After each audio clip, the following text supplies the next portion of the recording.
ஒரு தெய்வீகக் காடில் அழகான மயிலில் சவாரியாக சிறிய முருகப்பெருமான் புன்னகையுடன் பறக்கிறார்.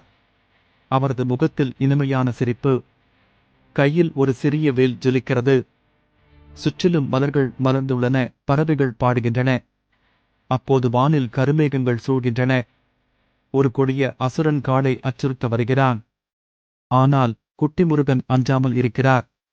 அவர் மயிலின் மேல் மின்னல் வேகத்தில் பறக்கிறார். அவரது வேல் நேராக அசுரனை நோக்கி பறக்கிறது.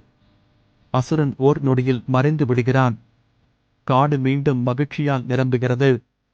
இருவர் இசைபார்வதி தேவிகள் மேல் இருந்து ஆசீர்வதிக்கின்றனர். குட்டி முருகன் சிரித்து ஆடி அனைவருக்கும் அன்பும் பாதுகாப்பும் தருகிறார்.